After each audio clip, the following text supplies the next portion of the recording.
नमस्कार साथियों, स्वागत है आपका चैनल पर। आज मैं आपको प्रश्न बैंक कक्षा 10वीं सामाजिक विज्ञान अर्थशास्त्र अध्याय 1 और 2 दोनों एक साथ विकास और भारतीय अर्थव्यवस्था के क्षेत्र की चर्चा आपसे करने जा रहा हूं। ये दोनों ही पाठ हमारे वस्तुनिष्ठ टाइप के हैं, जिसमें से विकल्प वाले, रिक्त स्थान, सही जोड़ी वाले प्रश्न ही पूछे जाने हैं। तो आइए हम देखते हैं इस पाठ को। और इसके साथ ही मैं आपको बताना चाहूँगा कि यदि आप चैनल पर नए हैं तो मेरे चैनल को सब्सक्राइब कीजिए, लाइक कीजिए और दोस्तों के साथ शेयर कीजिए हमारे वीडियो। और यदि अब आपने इससे पहले हमारे भूगोल, इतिहास और राजनीति वाले चैप्टर नहीं देखें तो हमारे चैनल की प्लेलिस्ट पर जाकर के देखिए, वरना केवल विज्ञान, हिंदी, गणित, संस्कृत आदि सभी विषय की प्रश्न बैंक आपको मिलेगी।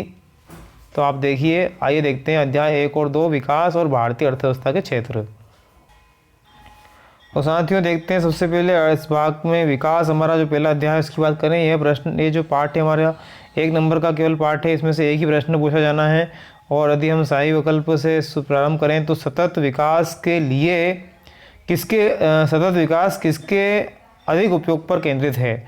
तो सतत विकास जो है उसका उत्तर हो जाएगा हमारा अ वाला, अक्षय संसाधन। HDI का मतलब क्या है? तो HDI का मतलब है मानव विकास सूचकांक, इसका उत्तर हो जाएगा। इसके बाद में अगला प्रश्न है हमारा तीसरा, हमारे समाज के विभिन्न वर्गों के विकास लक्ष्य को प्राप्त किया जा सकता है। तो इसका उत्तर हो जाएगा लोकतांत्रिक। फिर है अलग अलग व्यक्तियों के पास देश के विकास का रिक्त स्थान राष्ट्र हो सकता है। तो इसका उत्तर हो जाएगा अलग अलग और साथ ही परस्पर विरोधी। इसके बाद में पांचवा हमारा स्थिर आय नहीं होने से क्या होता है? तो इसका होता है मौसमी रोजगार। स्थिर आय नहीं होने से क्या होगा? मौसमी रोजगार होगा। खाली स्थान की पूर्ति कीजिए वाले प्रश्न से की बात करें तो विकास किसके द्वारा होता है? तो विकास होता है प्रति व्यक्ति आय, प्रति व्यक्ति आय, पहले वाले का उत्तर हो जाएगा। PDS का फुल फॉर्म, तो PDS का फुल फॉर्म है सार्वजनिक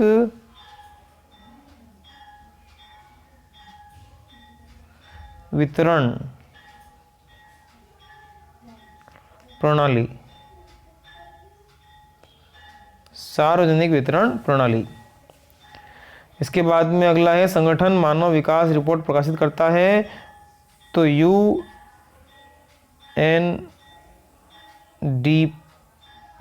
UNDP संगठन जो है। इसके बाद में अगला हो जाएगा मानव विकास रिपोर्ट 2006 के अनुसार कौन से पड़ोसी देश की आय सबसे अधिक है? तो वो है श्रीलंका। फिर अगला है देश की कुल आय को उसकी कुल जनसंख्या से भाग देने पर प्राप्त होता है।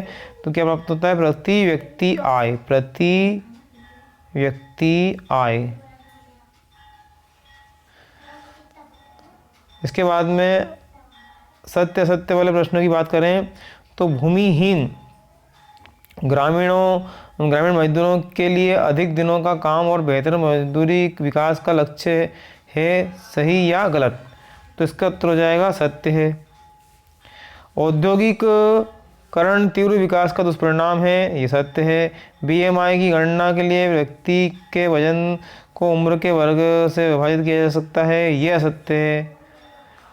HDI में 3 घटक होते हैं, सत्य है। इसी प्रकार गोवा के प्रति व्यक्ति आय सबसे अधिक है, ये हमारा सत्य है।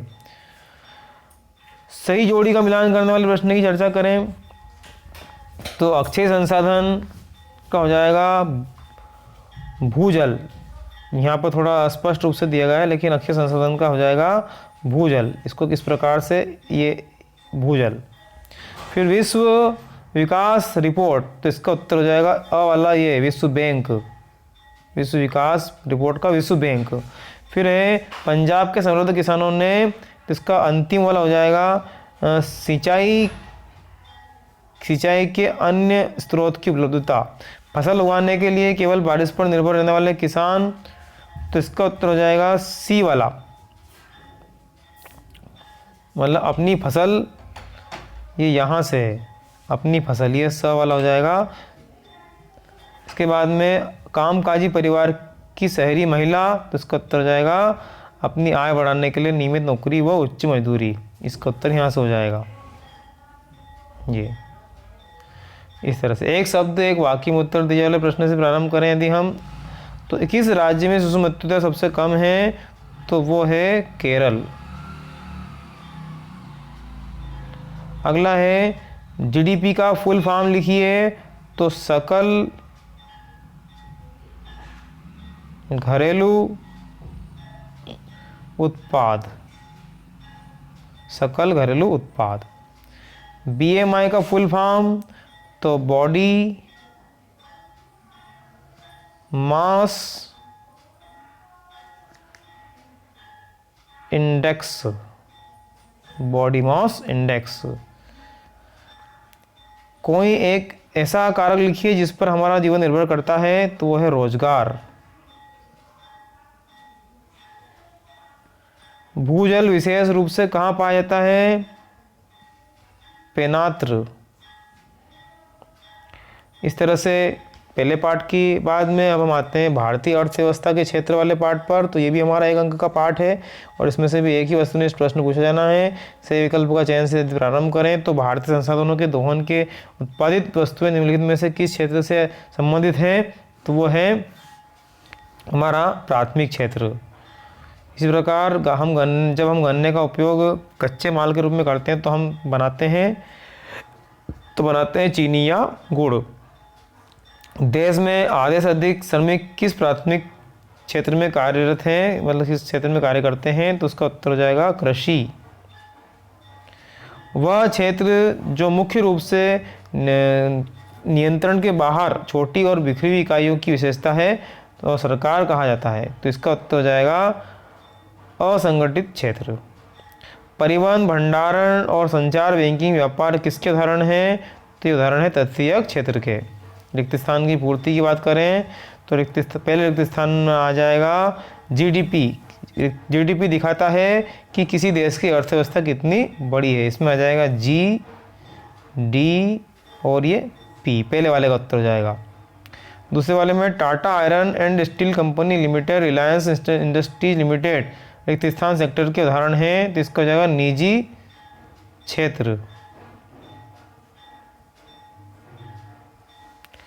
केवल रिक्त स्थान वस्तुओं और सेवाओं को शामिल करना ही समझ में आता है, इसमें हो जाएगा अंतिम।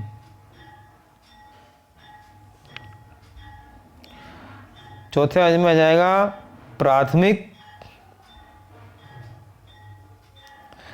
सेक्टर में कुछ आवश्यकताएं, आवश्यक सेवाएं भी शामिल हैं जो सीधे तौर पर मदद नहीं कर सकती। अगला हो जाएगा 5वें में संगठित सेक्टर। संगठित सेक्टर उन उद्यमों को कवर करता है जो रोजगार की शर्तें नियमित होती है। सही और गलत वाले प्रश्न की चर्चा करें, तो पहला हमारा प्रश्न है कपास के पौधे की वृद्धि के लिए हम मुख्य रूप से वर्षा, धूप और जलवायु जैसे प्राकृतिक कारकों पर निर्भर करते हैं, लेकिन पूरी तरह से नहीं। ये सही है गलत है, तो ये हमारा सही है। मनरेगा 2005 के तहत सरकार द्वारा एक वर्ष में 150 दिन की रोजगार गारंटी दी गई है जो काम करने में सक्षम है, जिन्हें काम की जरूरत है। सही गलत, इसका उत्तर है ये गलत हो जाएगा। द्वितीयक क्षेत्र को औद्योगिक क्षेत्र भी कहा जाता है, सत्य है। प्राथमिक क्षेत्र और द्वितीय क्षेत्र का योग सकल घरेलू उत्पाद देता है, यह असत्य है। और 5वां संगठित क्षेत्र में नौकरियां कम वेतन वाली होती है और अक्सर नियमित नहीं होती, यह भी असत्य है। सही जोड़ी का मिलान करने वाले प्रश्न की चर्चा करें, तो पहला है संगठित क्षेत्र। संगठित क्षेत्र का उत्तर हो जाएगा लास्ट वाला ई वाला, कार्य करने के स्थान पर जहां रोजगार की शर्तें नियमित हैं। तो असंगठित क्षेत्र इसका उत्तर हो जाएगा रोजगार कार्यालय जहां रोजगार की अवधि अनियमित है। सार्वजनिक क्षेत्र इसका उत्तर हो जाएगा ए, सरकार के स्वामित्व वाले क्षेत्र। निजी क्षेत्र इसका उत्तर हो जाएगा बी, व्यक्तियों के स्वामित्व वाले क्षेत्र। तृतीय क्षेत्र इसका उत्तर हो जाएगा सी, सेवा क्षेत्र। एक शब्द एक वाक्य में उत्तर दीजिए, तो तीन क्षेत्रों की अवधि उत्पादन के योग्य को कहा गया, मतलब 3 क्षेत्रों के उत्पादन योग्य को क्या कहते हैं, तो इसका उत्तर आइए बताते हैं आपको। इसका उत्तर हो जाएगा जीडीपी। जीडीपी। 1973-2003 की अवधि के दौरान किस क्षेत्र में उत्पादन में सबसे अधिक वृद्धि दर्ज की? तो वह तृतीयक क्षेत्र।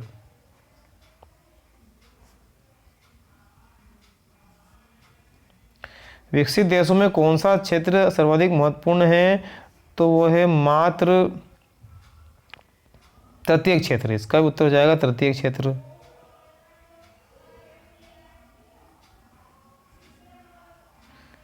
सार्वजनिक क्षेत्र का उद्देश्य क्या है? तो मुनाफा कमाना नहीं है, मुनाफा कमाना नहीं बल्कि जन कल्याणकारी उद्देश्य। इसमें आप सुने, उद्देश्य मुनाफा कमाना नहीं है और जन कल्याणकारी उद्देश्य है। मनरेगा का फुल फॉर्म क्या है? तो महात्मा गांधी राष्ट्रीय रोजगार गारंटी अधिनियम। महात्मा गांधी राष्ट्रीय रोजगार गारंटी अधिनियम। ठीक है, इस तरह से हमारे दोनों पार्ट की चर्चा हमने की। अगले पार्ट में हम रोजगार, पैसा और साख की बात आपसे करेंगे। तब तक के लिए आप धन्यवाद।